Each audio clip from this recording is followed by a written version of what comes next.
Hi, good afternoon, everyone. My name is Genevieve de Wappo, and I am a social entrepreneur, founder of Youthology, which is a youth social enterprise that used to work with 3,000 young people a year across the UK, providing edutainment into schools and colleges and universities.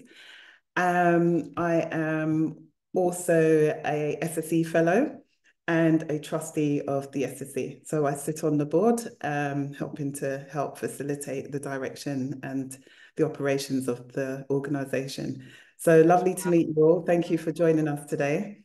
We have an amazing panel of guests with us today. But just before I start, I just want to give you some intel into the SSE if you're not fully sure on what we do.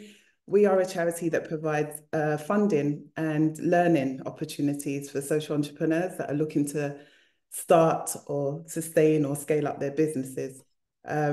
We run 50 courses a year, which is a mixture of one-day workshops or to maybe one-year programs, which is one of the programs I was on in 2007. And we work with over 1,000 entrepreneurs a year. So today, the reason why we're here as part of Black History Month, we want to shine a light on the incredible journeys of Black women who are social entrepreneurs. Despite facing their barriers and biases, they're driving a real change in their communities. And so all of our panelists today, all of our speakers today are SSE fellows, and we can't wait to hear their amazing stories. So without further ado, we have a great panel today, which is Edith Ihemad. She is the founder of Val Claron Chats. I'll give you a bit more intel on her in a minute. We have Victoria Ije and Lucy Hamlin. So what we're going to do is give them the floor. We're going to start with Edith, if you can. Edith is basically going to give us some insight to who she is, what she does, and just, give you some insight into her world. So thank you, Edith.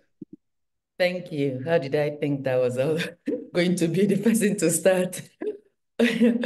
So lovely to meet all of you, and it's a pleasure that yes, SSE could highlight what we Black women are doing in the social enterprise place. So starting a bit with my background, so I originally came from Nigeria, trained as a medical doctor, then came over here, did masters in public health. And while I was coming from public health originally, my plan was also to see how I can support in doing preventative medicine. Because in acute care, you see that a lot of people do present when it's too late, and it's a loss of both social and the human capital.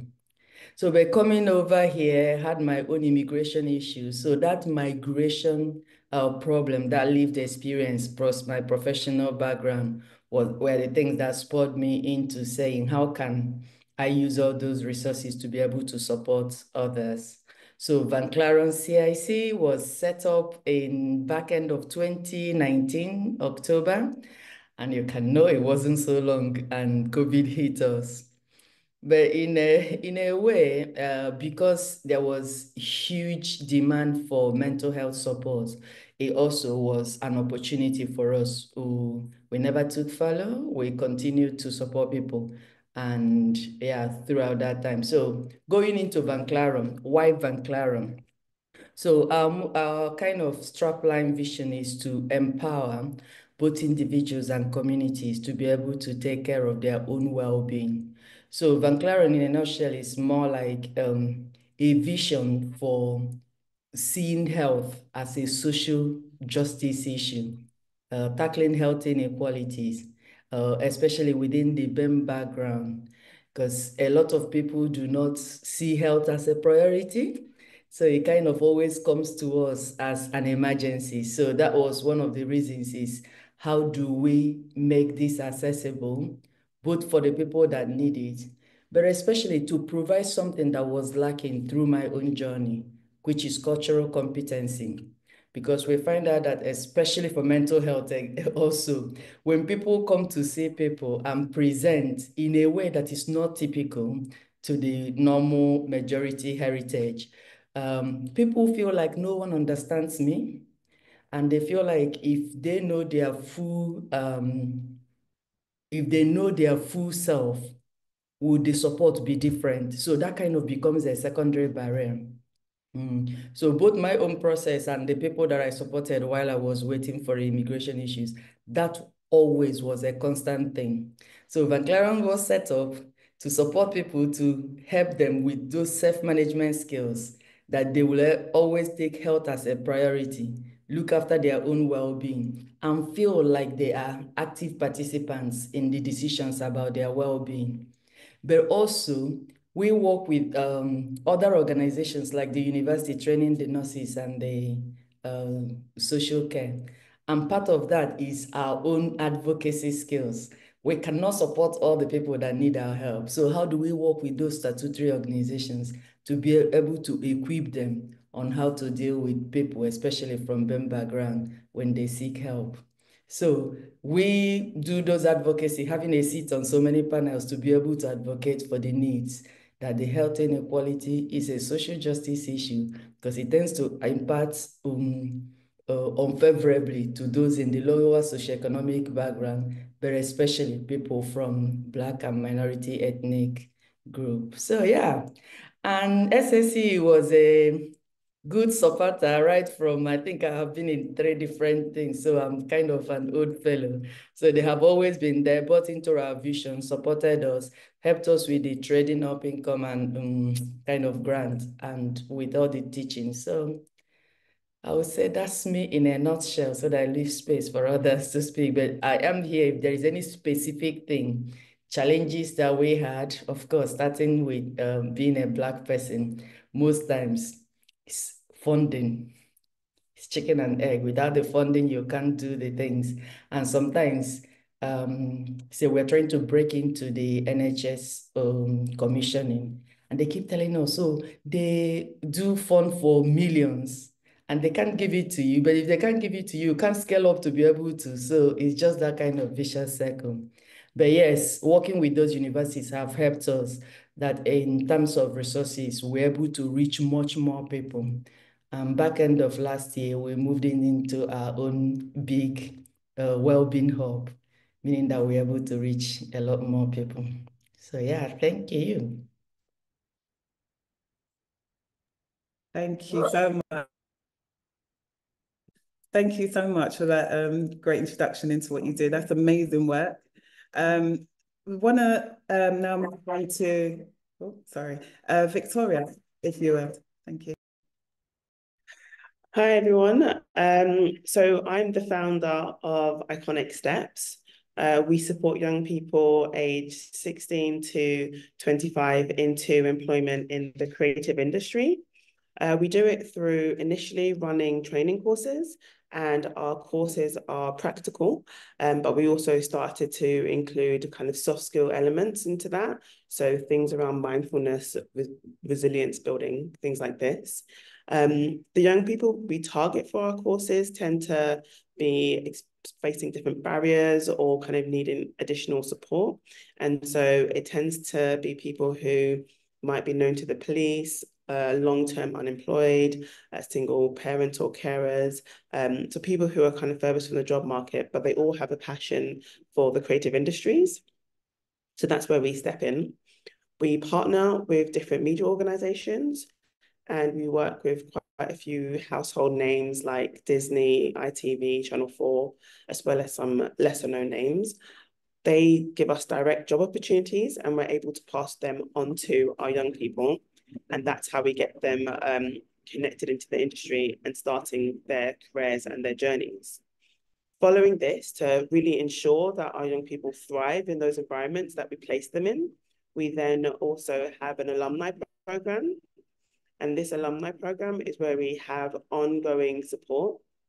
And so we have an engagement worker that has one-to-ones with them. They just CV workshop, interview skills. It really varies in terms of the different support we're able to offer. But then we also have our partners kind of do industry insights where they're able to kind of share that knowledge and share those kind of untold expectations and lingo that kind of is in the industry that is an additional barrier to people who don't know that working world really.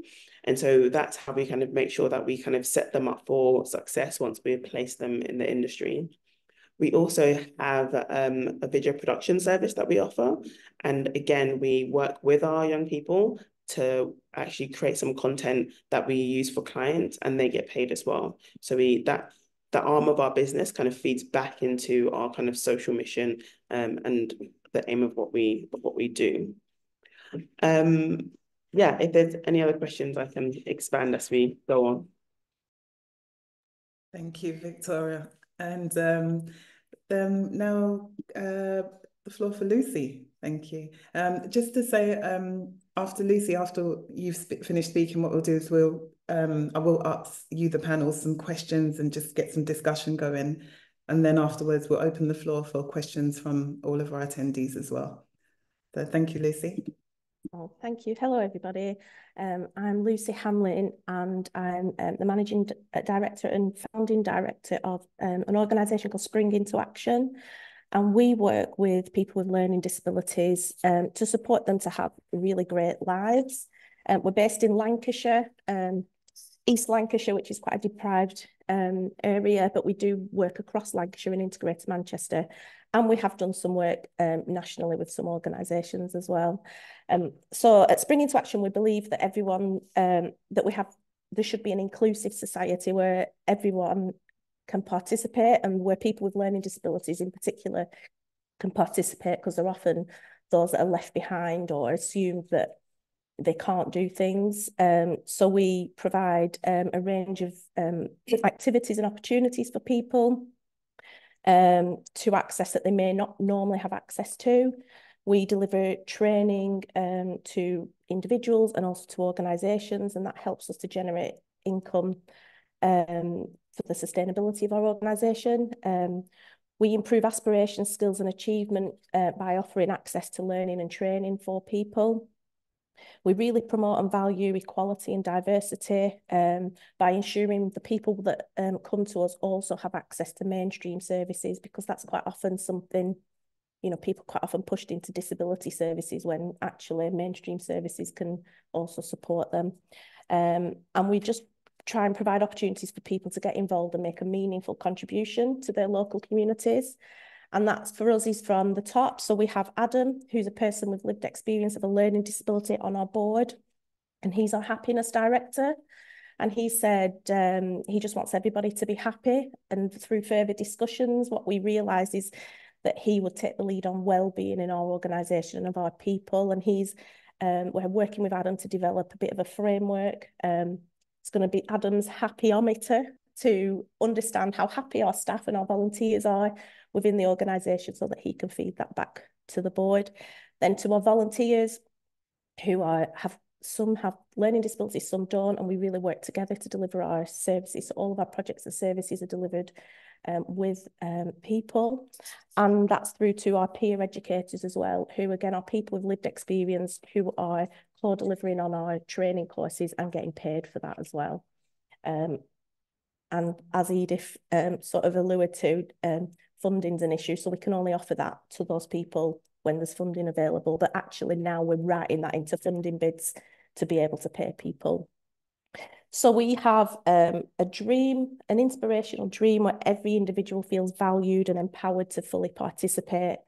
Inclusion runs throughout our organisation. We're flexible, we're fun, we're inclusive, and we're really community minded.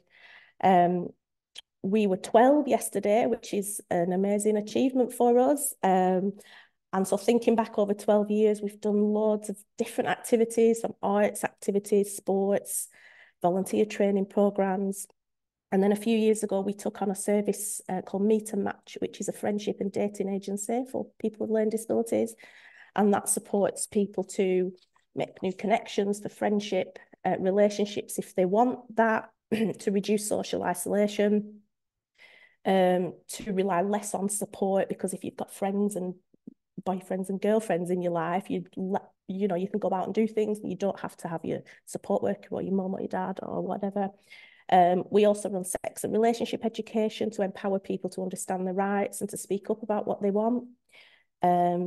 We do, at the moment, we run some money management programs, help people understand money and moving towards independence. And then we recently launched a business inclusion group, which is really to support businesses around being more inclusive, but not just around disability, around all protected characteristics, really. And that is really a way for us to generate income into the organisation, to do the work that we do, but also to really give back to our local communities, our business community, who, you know, quite frankly, could do better around inclusion in a lot of spaces.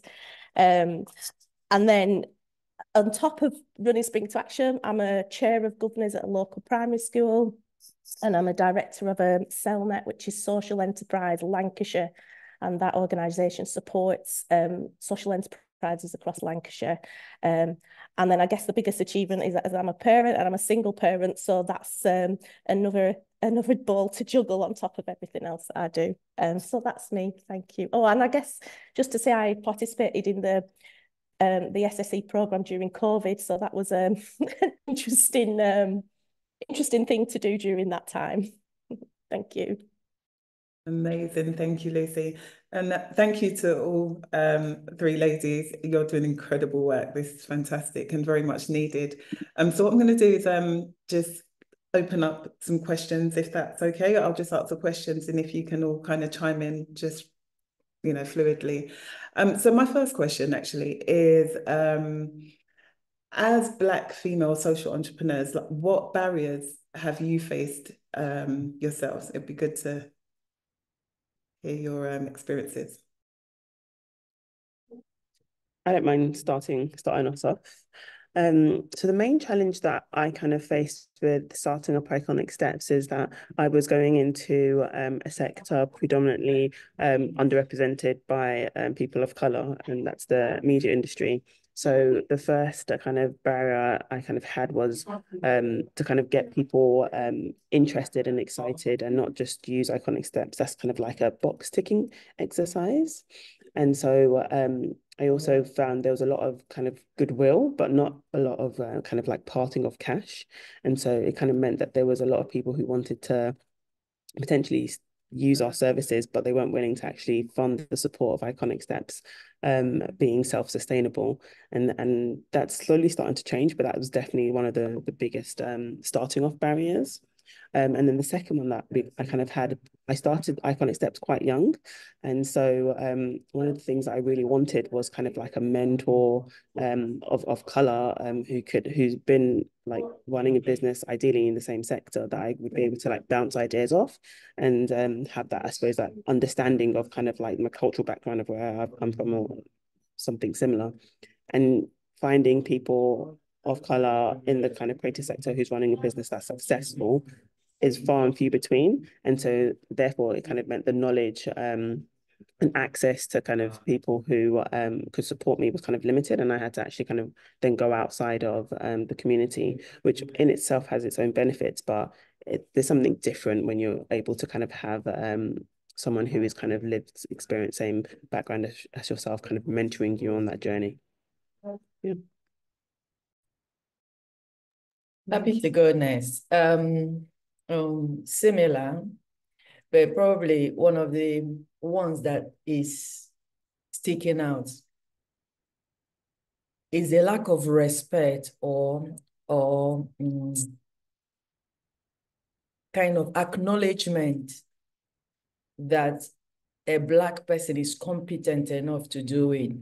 Sometimes it's not said in those certain words, but you can see hesitation. It's almost like, oh, are we able to trust you with this? Can you do it? But you could see a parallel new setup that is run by someone that is white, and they could support immediately. So you see that a lot of services that is, we are on the ground able to do it, but they would give it to another organization who will now think of subletting or actually referring those services as to you. They get paid and then you do the work for free. That's just not good. And then it's undervaluing again in the sense that somebody might give you, say, £1,000 and expect you to do so much. There is no cover for overhead. There is no cover for any other thing. How do you do it? I actually turned down a 13,500 from local authority because I wanted to make that statement. You cannot give us money and then there is no support around it to do the work. How would it get done? So it's almost like you want us to do your job, but for nothing. So that has happened quite a couple of times. And yes, the issue of having a mentor, one of the reasons that I'm so happy that Van Claren is a visible presence there, because we are there also to support people who are entering into career. So we have a lot of Black people coming to work with us. Part of the reason is that they are lived experience. They reflect the kind of people they support because we want those eclectic support. But it's also a step for them onto the ladder because you get a lot of, say, international students, they finish, they're not able to get a job. But coming there and being able to also encourage them to go ahead and do something more, because we need that critical mass to be able to be a strong voice. We're still far, and yeah, so it's easy to dismiss. A lot of people don't succeed. Thank God for national support that there's always somewhere to go to. So they wait for you to become established before they help. But if there is nobody investing on you, how does that happen? So yeah, need to acknowledge that Black people are competent, they're intelligent, they're able to do it, instead of thinking, oh, there's always that, are you able? And that same question is not applied universally. So yeah. Thank you, Edith. And Lucy? Yeah, I think for me, the barriers, I guess, are having other Black people around. So my dad's Black, and he moved to England when he was a young child. Met my mum, who's white, and moved up north. So my Black family are in London. And growing up, I don't think I knew any other Black people. And I knew a couple of Asian families, but not Black people. So I only ever saw the Black community when I went to visit my family. But I guess what's been instilled in me is actually whenever I went to my dad and said, "Oh, I can't do this," the word "can't" wasn't allowed to be used. Almost, it was, "You can do this. Why not you? Go and do it." And I think that's really led to the work that I'm doing, with people with learning disabilities around why not you? So I guess I think, I'm quite often in a room and I'm the only Black person in the room. And I think as I've grown older, that has become more apparent but growing up in a very white community, and my mum's family's huge, it didn't really seem a problem because I was just me and I was just getting on with it. And these are the people that are around me. But as I've sort of gone into a leadership position, what I realise is that it's quite often only me in the room that's a person of colour. And I guess I've noticed that a lot more. But I wouldn't necessarily say it's a barrier for me, but I think it's just having that presence of other people that look like you in leadership roles. I was just going to say, I'd love to follow off from what Lucy said, because that's so true in terms of sometimes we kind of forget, and because I've been doing iconic steps for 12 years now, I kind of forget that when I go into these environments, especially in the creative industries, and kind of like talking about iconic steps and what we do, I tend to be, like Lucy was saying, the only kind of person of color in the room. And we do take it, well, at least I've started to kind of, it doesn't comprehend actually that that's still quite powerful, but it's also a barrier, because going to what Edith said, they do sometimes look at the other organizations that are led by people who of like Caucasian backgrounds, and they are potentially thinking that they're probably doing better or that they're further ahead. And actually it tends to be people of color who are kind of like really pushing and making those strides and making the differences, but you kind of get overlooked until you have to kind of be twice as loud as everybody else type of thing to really kind of show the worth of what you're bringing to the table.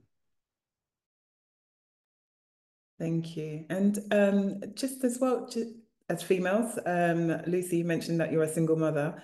Victoria, I believe you're a new mother. Edith, I am a single mother. And Okay. actually, there is a bit of that story to where we started, because I kind of glossed over our migration issues. It reached to the extent that we were homeless. And that was at a time that my eldest daughter was taking her GCSE. And we were being moved from one hotel to another. And she was like, even just stay home to know where I'm going to. And that kind of impacted hugely on her mental well-being. I was supporting her and wondered, for some other people that have less resources than I do, or even the background to be able to support, how would that have impacted on them?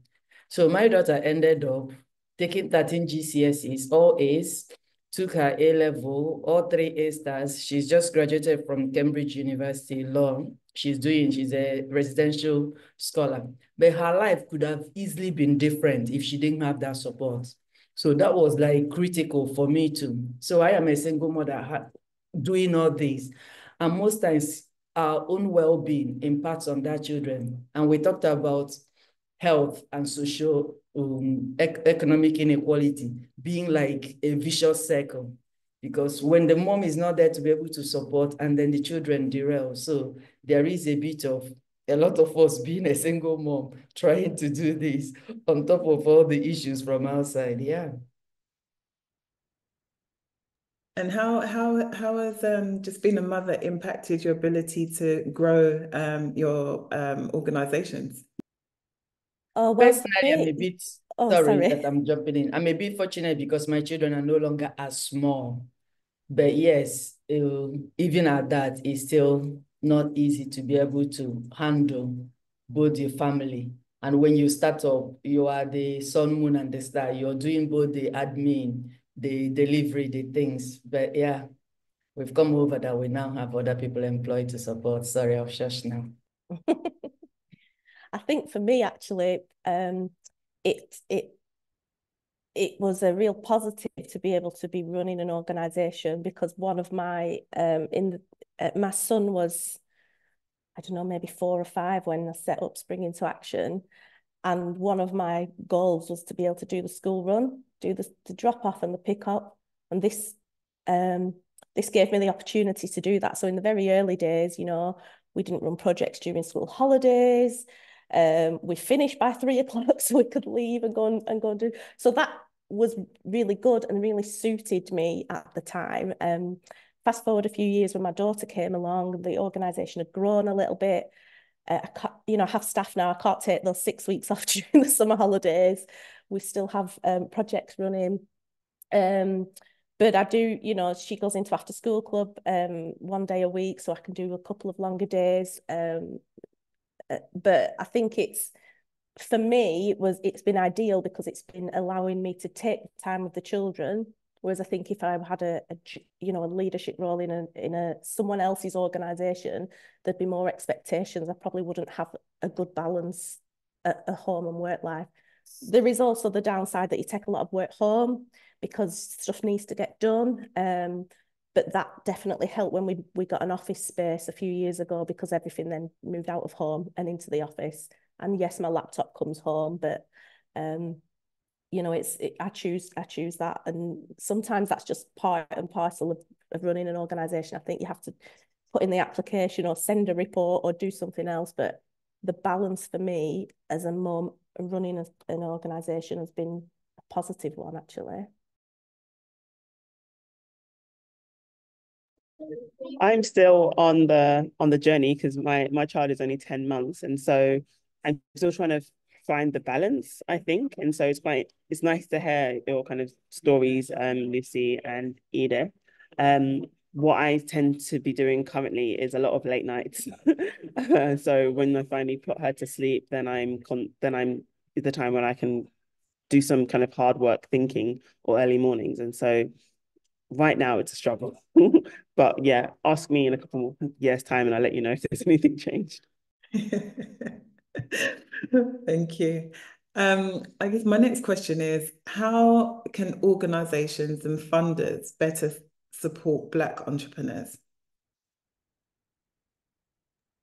Well, I think for me, when I see opportunities for funding, specifically for Black-led organisations, the downside is often that they want all your board to be of colour. They want you to be working with people, Black people. That's just not me. So for me, those organisations can look beyond how many people on your board are a certain characteristic and look at the work that they're doing and whether that aligns with the work that they want to do or that they want to fund. Because there's been funds that I thought that would be brilliant, but then I get to the barrier of, the majority of your board needs to be Black, or you need to be working with majority Black people, and that's just not us. But everything else about that fund fits the work that we do. Yeah, definitely want to echo that, Lucy. I think I would probably add the idea of capacity kind of building and support. So like, I think people of color founders, they need extra kind of support, development, in all the kind of things that sometimes we might take for granted. So from like fundraising, how you fundraise outside of grant applications, and how you do that quite effectively, through to just kind of like how you know what we're talking about now, mental health and balancing kind of work and life. I kind of feel they kind of need to kind of really support the founders, and build that into their structure of alongside the actual cash they're gonna give. I think for these 5 years that I've been working, George Floyd did us a little bit of help, because I guess some of the big funders looked at their funding and saw some gap, and some of them actually do give space. But it's still a little bit trickling down, not really. I would talk from my own experience, what I think we need. Somebody told me, and that was a Caucasian person that most times commissioning, funding, all those things, it's not just what you know, but who you know. And most times we are not at those corridors. So you see that those big grants, even before it comes, some say commission contracts or anything to go away from grant. Even when it is tendering, there is already a name on it. Some of it is kind of fulfilling our righteousness. And we don't have that big with all. So I'm thinking, if when you talk about equity and whatever, we are never ever from the same starting point. It's not just easy to say, oh, it's an open tender, go and do it. Most times they're just taking the bus that everybody did, but it's already there. So would there be a way that they are actually compelled to be able to do this? Because for an organization to grow, including theirs, the one that they are now trying to say that it started, when it started, they are trusted with big funds. Because it's when you have those big money that you're able to get the resources to be able to do it, have processes in place. Because it's the same thing that we used to tell you, oh, that is not there. How would it get there? So it's almost like the system is already skewed to make you fail. So you are never going to be on that equal footing ground to be able to tick all the boxes. The solutions are going to be really radical, because it's not going to follow the way it is doing currently. If it continues this way, it's still going to be that small business not there. Because to have a good, strong HR, have a good, strong, all these other places, you start from scratch. I actually started from nothing. It was a friend of mine that gave 5,000 and said, okay, let me help you start. I was working like crazy hours. If 100 hours a week is possible, but I was only paid for £10 per hour. And this is me with all my deeds, just that I believed in that vision. And I said, okay, let me do it. Currently, I am a minister with the Church of England. I do not need to stay in the business, but for me, Van Claren is much more than just a job or an organization. It's also missional and the things that it reaches. So I'm there to be able to still put in those hours. I'm far away. I'm not even in the country. I'm actually in Malta speaking to you now. But it's because I care about this. It means so much more than just, So yeah, there needs to be a radical shift. And probably I don't know who, because look at all of us. Most of us don't have the big clout to be able to force them to make that changes, but it has to be something radical. It has to be that there is a big support and trust. We saw some of them exposed during the pandemic. New organizations that were set up were trusted with millions, but they can't trust any Black person with that. They will think, oh, this is set up, and then they already gave them, because that money will help you to put all those things in place. Then it comes to another thing that I said earlier about them thinking, oh, you're a Black person, you're not competent, you're not able to handle it. In fact, if we give you 100 million, it probably will disappear.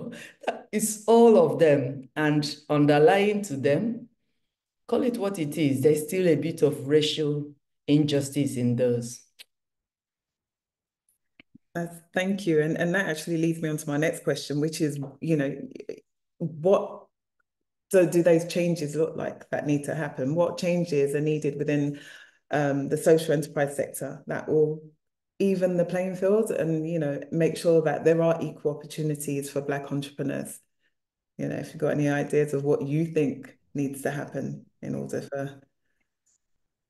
A good number of Black organizations are still working for nothing, and that's not good. A good number of startups use their own resources and nobody kind of supports them. And people still work and don't even pay themselves wages until very, very near into the future. And if we are all working all these crazy hours, that is also not good for well-being. So funding is important, but it probably needs a legislative or something stronger. Like I said, because the normal easy is to say, oh, the tender is there, but we know that it doesn't happen that way. So something needs to be drastic to say, compel them, like they say all these big companies have percentage of Black people. It's still like tourism, but that's the best we still have for now. So would there be an opportunity that for every tender for a local authority, one goes to a place or with a majority Black-led organization, so that they are compelled to do the work? Because if they put their money there, then they will be able to support that organization to stand. It has to be radical because none of the things that is happening currently is working. Thank you. And Lucy, Victoria? Yeah, I think going back to having really good role models, to schools doing enterprise projects, what are the children seeing in schools? Who are they seeing in these positions? Are they seeing that social enterprise is an option, actually, or is it, I mean, there's a lot of businesses around here, but are the social enterprises going into schools and are the children seeing people that look like them, whatever they look like? And I think that would really help, because it would bring more people into the sector if they know that that's an option. If they see people in those leadership roles doing really good work, then children and young people see that, well, I could do that and I can aspire to do that. And I guess Victoria probably sees that anyway in the work that she does.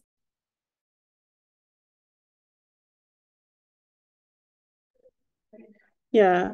The things that I would probably add to that is around when it comes to funders, is kind of like maybe understanding the different hurdles that people of color might be going through in terms of how they approached applications or the reviewing panels of it, like how diverse are those people on those panels to kind of go through those applications or those commissions, allowing people to submit in different ways. Language is sometimes a barrier for people. So kind of what are the different ways of that? And I know that I was currently talking to like an investment company, and they were saying how people of color are really reserved to take on investment because they view it in a negative light. And so even though it could be something that can really kind of like elevate and boost the company and allow them to grow. So it's about kind of understanding what is happening there culturally, maybe that's also kind of having these different hindrances or barriers, and then addressing those things. So rather than just saying kind of like what Edith said, oh, this is open for tender, anyone come, but in actuality, there's a hurdle there because maybe they don't understand the tendering process and no one else is around them to kind of explain how that works. And so just being more aware that some of these systems and organizations and ways have been set up in a way that actually, just by the way it's set up, it actually blocks quite a lot of people from actually even taking the first step to putting themselves forward for it. Amazing, thank you. And do you actually, you guys have all been doing this for a while now. Is it 5 years? I think Lucy said 12. Happy 12th birthday, by the way. Do you feel like there's been some change or some improvement in the time that you've been working within this space? Or do you feel like it's still very stagnant? There was a lot I of... can help. Okay, go ahead. I was literally gonna kind of say from what you said, either that the change kind of I saw a lot of change, or at least a moment, let me call it a moment of change, when during kind of COVID happened. And then there was that really big push and support for organizations of color. But then to see that continue, that is where it's kind of like slowly dying down. And so it's kind of like yeah, I think I feel like it's dying down at the moment. It's not consistent. Totally agree with you. There was a lot of heat, but really no light, There was, when George Floyd is like, and that's it, when it's not done for the real reason. Everybody was trying to take a bus and to look good. So, but because there was not really actual transformation to make that difference, it wasn't sustainable. It's not only within the social sector. I even saw that within the church itself. So the system is still, it's not my word, institutionally racist. How does those structures change? But we know it's not going to be easy. But who are there to actually make sure that it continues? Because like you said, in most decision-making bodies, how many people are sitting on the board? I'm not talking about one token Black person that they will put there, and the person is so scared, oh, let me even not lose this space, and it's not making any difference. I mean, people that are actually important in making that decision. Because for any group, there's also the inner caucus that their decision matters. Do we have those people? Because it will need to be authentic for you to really want a critical voice that you're willing to listen to. Not you don't want to change, but let me look as if I'm doing something. Let me just put somebody there that I can give them if they ask an excuse. So it's not authentic trying to change. Okay, I like what Lucy said about having role models. But you see, if you're a child and somebody is giving you role models, and when actually you look deeply, is this really the future you would want to? How big are those businesses? How are they really making impact? So we want those role models. We want them to be role models that are inspiring, that are, but it's important because the critical mass, the more the number are, the more it is difficult to ignore. It's almost like they are setting you up to fail, to say, I told you so. And then it becomes that vicious cycle. Because if you can't support them, there's no business that would go further if it's not properly funded. And some of them is risky funding, and they have to be able to do that. So I was thinking that if there is something like in your budget, like the mandate for the fees of this thing that your staff or whatever should have a percentage of this diversity. In your budget, that there must be a certain percentage going to a Black-led organization. Because they have that stake in it, they would work to help it, succeed.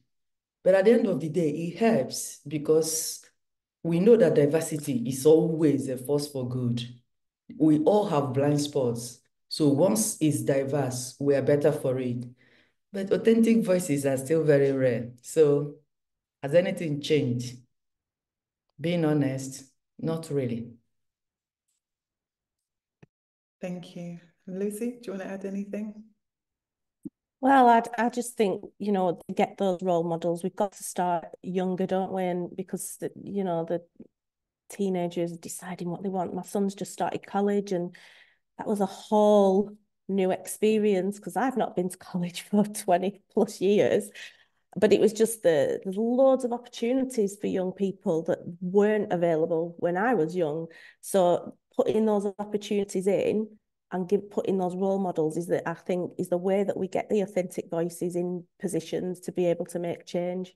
It's got to come through the system from being younger. So yeah, I think that's we can't get there without getting to young people and showing young people what opportunities there are.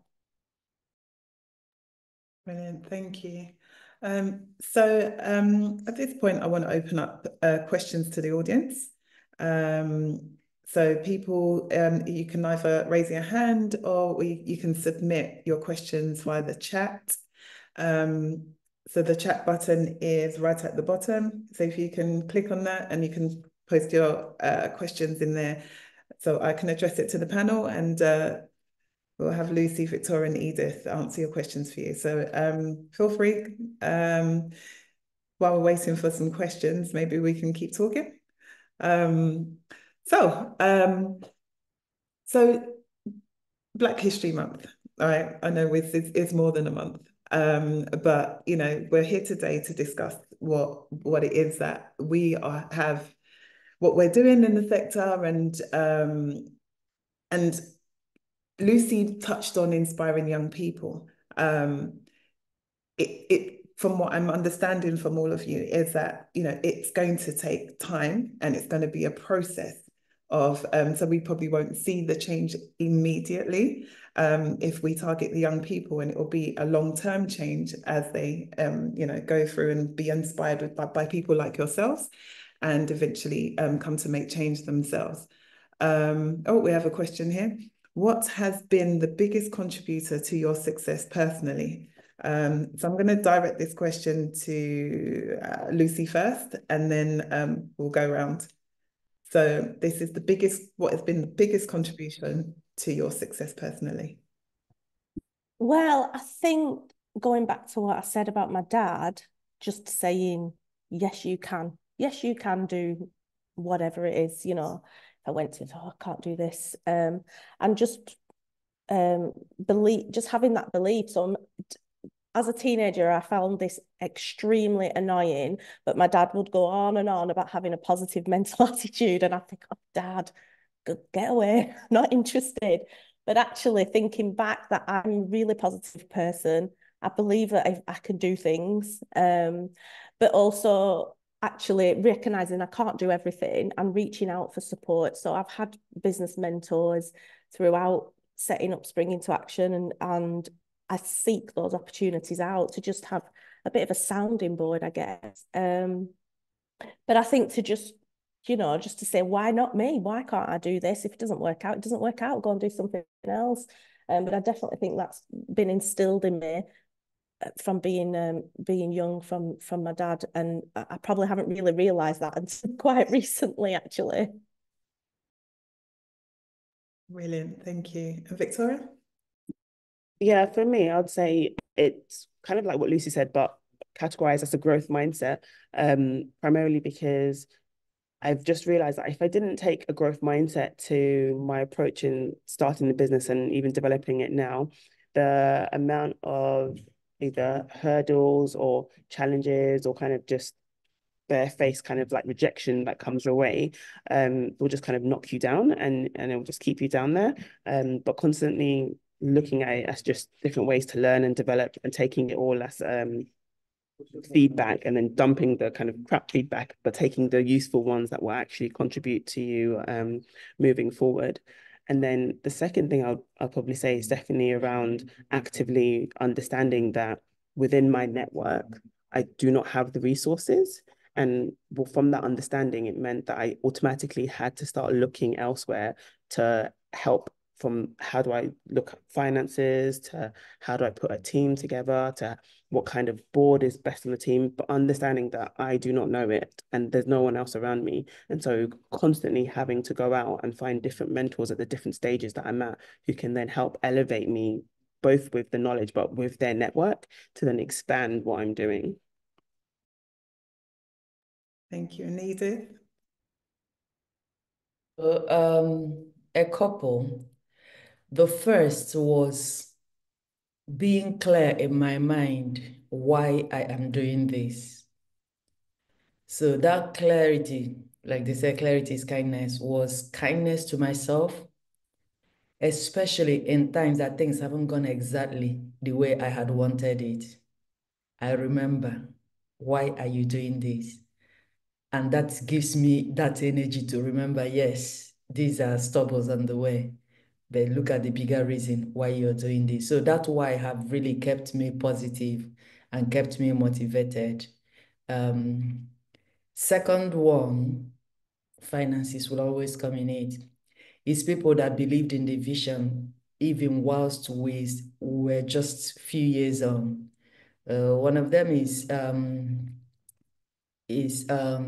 National Lottery, trusting us with hundreds of thousands, in that short while, 3 years, big funding, removed a bit of money worry, meant that I was able to employ people to be able to help. So we had a base that we can always build from. So that was very good.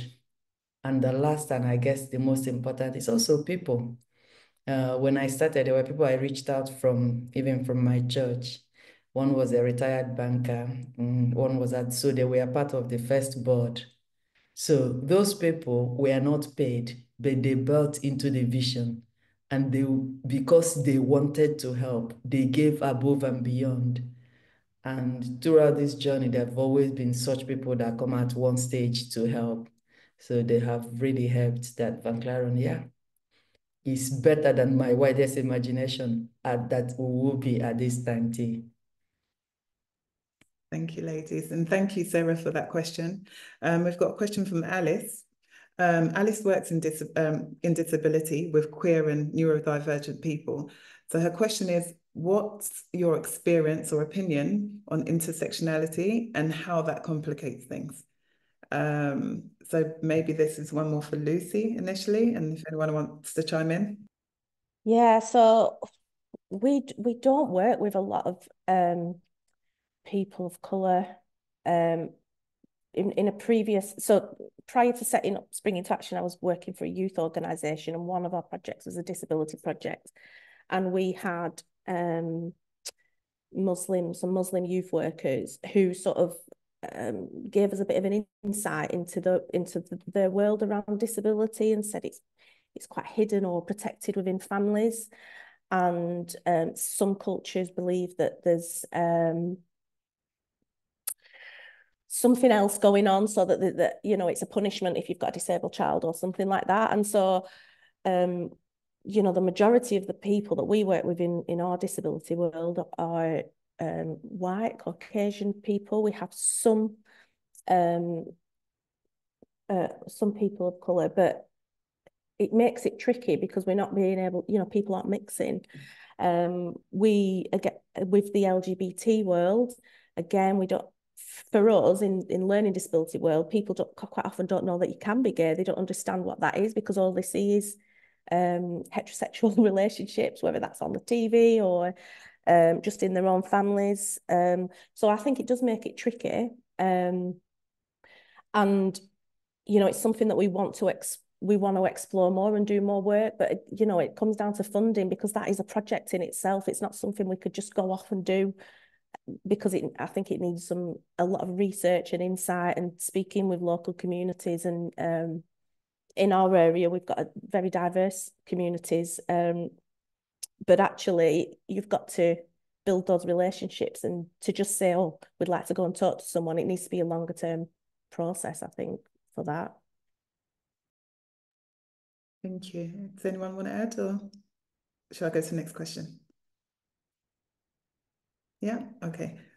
Okay. Oh, Victoria? The only thing I was going to say is when it comes to the creative industry and specifically around disability, there's so much work that needs to be done around that, from how to really kind of support them to succeed, because we have a few young people who we work with, and we find it particularly hard for company to place them in companies because they're just not set up for them. And so it's only really the like really large ones that have the capacity and resources internally to be able to kind of really support them. So I think when it comes to the creative sector, there just generally needs to be a lot more work. And so we tend to have to kind of tell the young people that these are the roles that we know that are already set up to support you. But then that's obviously then limiting what they might want to do.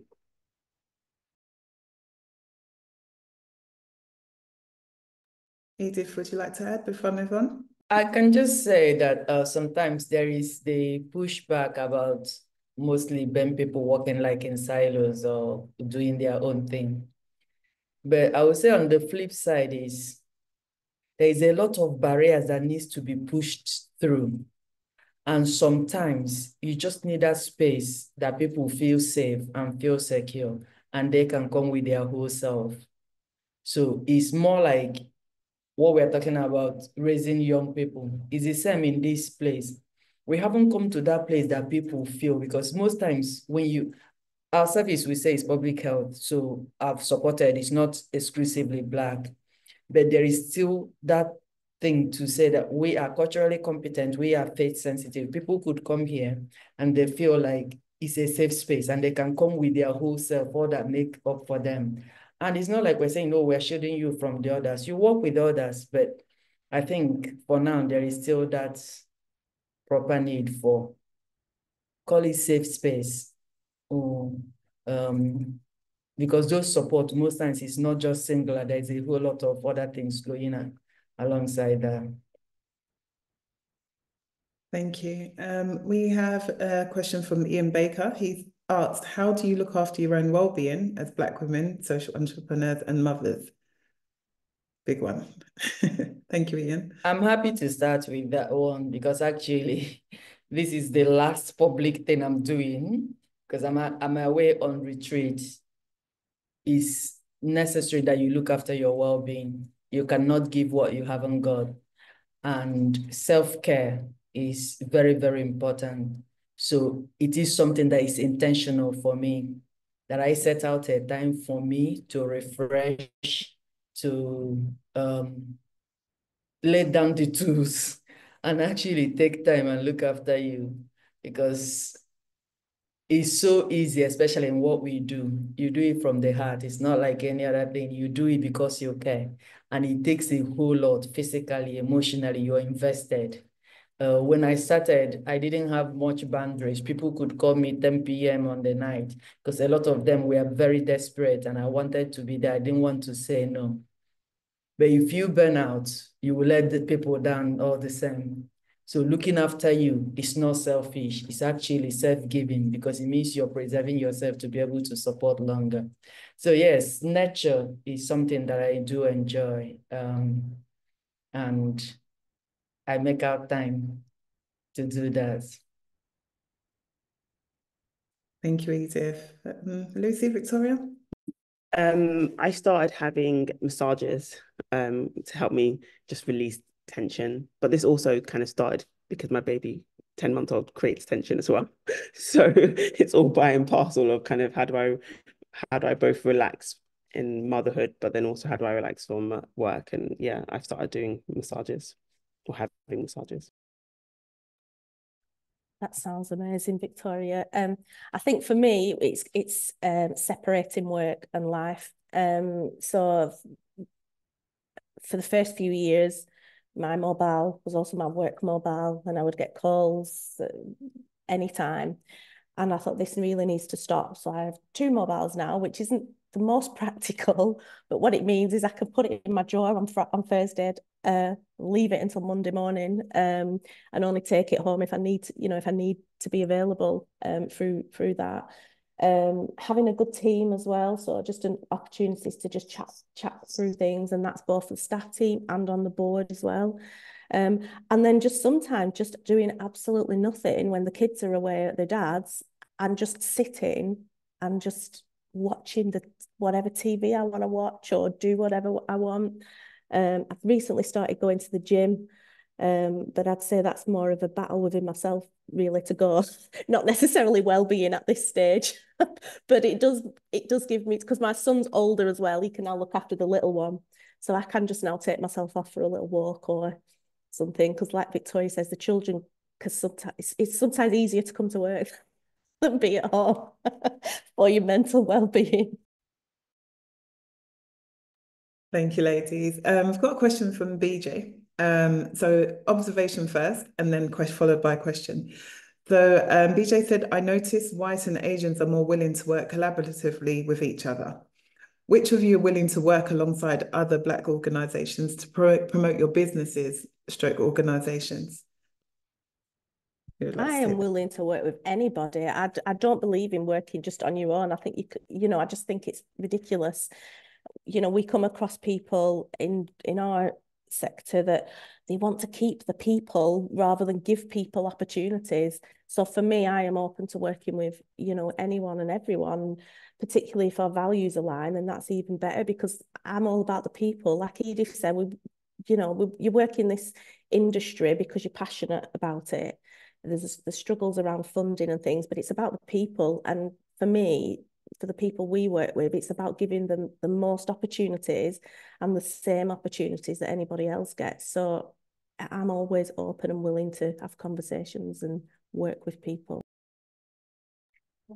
What I've noticed quite a bit is I think I said it earlier on around this kind of connections and network of other organizations that are led of people of color that are doing similar things and maybe better than you or kind of further along down the line. And I know definitely what I'm doing, I've seen there has definitely been a growth of people of color doing it, but before it was very slim pickings. And so to try and support or work with other organizations, you would my experience, I've been the one that's kind of been spearheading and kind of been like, okay, yeah, come, you guys, we can work together. But then after a while, it's quite draining, and you kind of want to be led and kind of work with another organization that's further down, and that you are then kind of seeing how they're doing it and learning from them, and not always being the kind of person that is kind of other people are learning from. So what I found it's quite hard to find the two-way balance. And so I therefore, me personally, always try to work with other organizations, but it's just slim pickings. And it tends to then have to be with organizations that aren't led with people of color. And that's not bad, but I know that when actually I'm a person of color and trying to do this, you want to support other people of color. And so it's just a bit sad in that regards. Thank you, Anita. Yes, I am very willing and actually would love that, because I believe for us, we are kind of champions, not just in there for ourselves, but also to stand to support others as they come along the way. And invariably, it's going to come back to help us, because the more people that there are, like I said, those people that gave me those chances earlier on, they made a difference. So I know the biggest treasure is always in people. So there might be some things I have understanding better than them, but I always believe everybody comes with their value. There might be other things they have that will promote. It's just how do we work well together and seek that, to promote each other. So very well open to do that. Thank you. And this is, I think it's going to have to be our last question, but Helen Morgan. This question is more for Victoria specifically. As part of the Iconic Steps program, when you're working with young people in London, where unlike Lucy, they're probably more used to being amongst others of similar background, whether it's through schools or social groups, how do you prepare young people for the experience of entering an industry where they may be the only person that looks like them? And what advice do you share with them? And do you also offer guidance to employers on being more meaningfully inclusive? Okay, then. So I think the biggest advice that I share with our young people is using me as an example, and quite a lot of them have kind of said that of themselves. So I'm an award-winning filmmaker and have created content that's been screened on the BBC and won awards in festivals. And so I've been in the industry and seen how it operates, and been basically the only person in certain rooms, both of gender, not less of race.